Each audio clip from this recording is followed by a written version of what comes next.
मुझे आज तक गवर्नमेंट के किसी मिनिस्ट्री ने नहीं बुलाया, या लेट मी करेक्ट, मुझे आज तक गवर्नमेंट की किसी भी मिनिस्ट्री ने नहीं बुलाया था।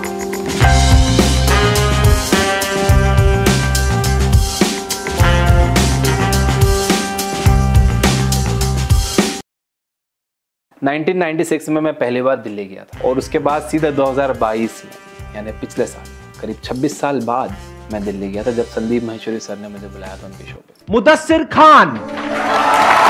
और उसके बाद अभी इसी महीने 20 अक्टूबर को मैं दिल्ली गया। तो जब मुझे इनविटेशन आया तो मैंने देखते ही हाँ कर दी, क्योंकि उसमें लिखा था कि वो भारत मंडपम का टूर देने वाले हैं। भारत मंडपम वही जगह है जहाँ G20 का मेन इवेंट हुआ था। तो ये एक बहुत बड़ी बात थी, रेयर अपॉर्चुनिटी थी असल में। तो फिर मैंने अपने साथ ले लिया अफरोज भाई को, जो कि मेरे फोटोग्राफर थे, और हम दोनों निकल गए दिल्ली। कंफ्यूजन है, रील चाहिए कि ब्लॉग चाहिए?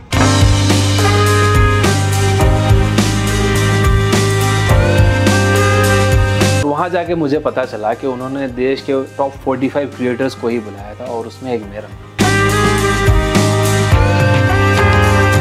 सबसे पहले मेरी मुलाकात हुई अपने साहिल भाई से, इंटेलेक्चुअल इंडीज, अरविंद अरोरा भाई से हुई, फिर अंकुर वारिगो sir, Supriya Paul ma'am, then हमारे टेक्निकल गुरुजी गौरव चौधरी भाई, कुक विद पारुल मैम से, और एक खास बात मैं आपको बताता हूँ, रचना रनाडे मैम से मुलाकात हुई और मैंने उन्हें अपना पोर्टफोलियो बताया। मैंने मोबाइल दे दिया उनके हाथ में, आप देखिए मेरा पोर्टफोलियो। एंड उन्होंने देखकर कहा कि मजाक नहीं करो, उन्होंने देखकर कहा कि यार मुझे अपना पोर्टफोलियो आपको देना चाहिए मैनेज कर, it's a big thing. Recorded नहीं है ये, लेकिन उन्होंने कहा। भारत मंडपम ये जो कॉन्वोकेशन सेंटर है, कहते हैं कि ये एशिया का सबसे बड़ा कॉन्वोकेशन सेंटर है, और देख के लगता भी है ये बहुत बड़ा है, बहुत इंटिमिडेटिंग है, येट बहुत ब्यूटीफुल है।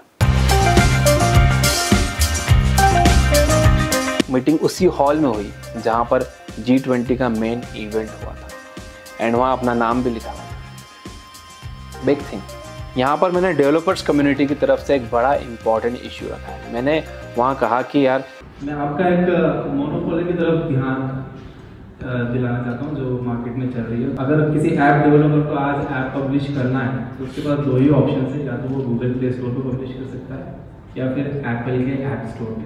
यहाँ प्रॉब्लम ये है कि जब आप आपकी ऐप के थ्रू सब्सक्रिप्शन देते हो तो ये लोग कहते हैं कि 30% कमीशन हम रखेंगे और आप तो हमारा पेमेंट सिस्टम ही इस्तेमाल करना है।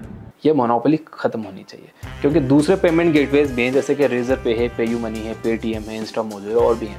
ये लोग हार्डली 2% चार्ज करते हैं। आप फ़र्क देखो, एप्पल और गूगल कहते हैं 30% लेते हैं, चार्ज करते हैं, और बाकी पेमेंट गेटवेज 2%। मतलब मजबूरी क्या है, एप्पल गूगल ही इस्तेमाल करना है, क्योंकि उन्होंने रूल बना रखा। मेरा ये कहना था कि इंडिया का खुद का एक मार्केट प्लेस होना चाहिए जहाँ पर इतना ज़्यादा चार्ज ना किया जाए, इंडियन डेवलपर्स अपने ऐप्स वहाँ पब्लिश कर सकें, लोग वहाँ से डाउनलोड कर सकें, इनकी मजबूरी ना हो। दूसरा ये DAVP एक गवर्नमेंट संस्था है जो कि न्यूज़पेपर्स को एड्स देती है। सरकार के जितने भी एड्स आप देखते हो ना न्यूज़पेपर्स में, मोदी जी का फोटो होता है जो, वो DAVP रिलीज़ करता है। तो DAVP एक ऐसा रूल लेके आ गया है कि अगर आप उन न्यूज़ एजेंसीज से न्यूज़ लोगे जिनकी जो DAVP की लिस्ट में है तो ही आपको एड्स मिलेंगे, और DAVP की लिस्ट में शामिल होना आसान बात नहीं है। और जो DAVP की लिस्ट में शामिल हो गई वो न्यूज़ एजेंसीज, वो फिर ब्लैकमेल करती हैं न्यूज़पेपर्स को। ब्लैकमेल किसे?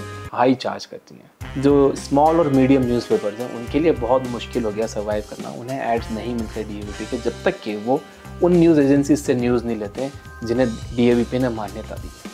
तो DAVP के रूल्स थोड़े वो होने चाहिए आसान कि छोटी न्यूज़ एजेंसीज पे रजिस्टर कर सकें, बल्कि मैं तो चाहता हूँ कि ये नियम हटी जाना चाहिए कि अगर आप DAVP में इनपैनल्ड हो तो ये आपका सर्टिफिकेट काम करेगा। तो बस ये हुआ। उसके बाद फिर ग्रुप फोटो हुआ, फिर वहाँ से हम निकल गए, फिर पुराने दिल्ली घूमे, शकील भाई से मिले। शकील भाई कुल मित्र जिनका चैनल है, शकील भाई के बारे में आपको बता दूँ, जितने ये अमेजिंग अपनी वीडियोज़ में दिखते हैं उससे 100 गुना ज़्यादा अमेजिंग और रियल है।